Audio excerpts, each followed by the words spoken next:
This is my Module 3 Pathway 3 quiz. So I'll be covering the discriminant and standard form of quadratic equation. So the equation for a discriminant is b squared minus 4ac. The discriminant can help you find the type of roots for a quadratic equation or the types of zeros for a quadratic function. If the discriminant is less than 1, then the function has no real zeros. It has two imaginary zeros, and the solutions are complex conjugates.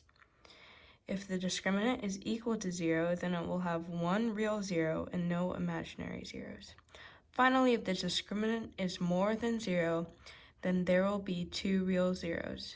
The same rules apply for the roots of quadratic equation for the discriminants as the quadratic function. So here's an example. If you have the equation 5x squared plus 6x minus 14, you would get 6, then you would change it to the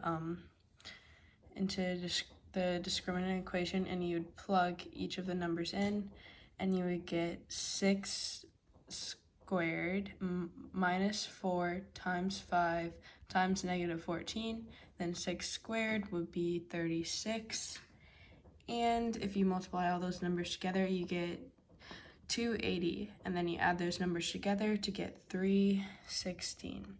Since the discriminant is greater than 0, we know that the roots for the quadratic equation will be two real zeros, or two real roots for the equation. Okay, standard form of quadratic equation. So the equation for standard form would be y equals a squared plus bx plus c. So there are many different forms of quadratic equations, but this one is standard form, most commonly used. Each coefficient can help determine the graph. For example, if the a in an equation that is standard form is greater than 0, the vertex will be a minimum point.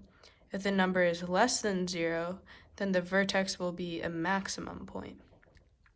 The b in equation in standard form can help calculate the axis of symmetry by doing the equation x equals negative b divided by 2a.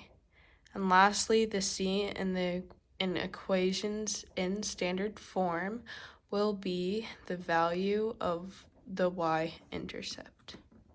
So you can see here's a photo.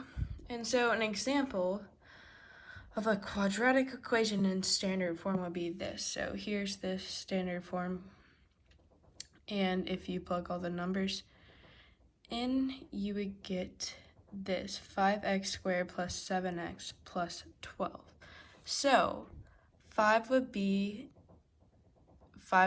a in this equation. We know that if a is greater than 0, then the vertex will be a minimum point. So in this situation, we have a minimum point on our graph since 5 is greater than 0.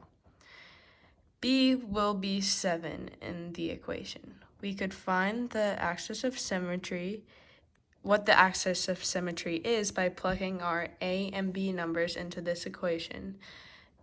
X equals negative b divided by 2a to get x equals negative 7 divided by 2 times 5. Solve that and you would get negative 0.7. So the axis of symmetry would be at x equals negative 0.7. The last thing you could look at would be c. Well, in this equation, 12. The value of c helps us find our y-intercept. So the y-intercept in this equation would be 0, 12. And that is it for my Module 3 Pathway 3 quiz.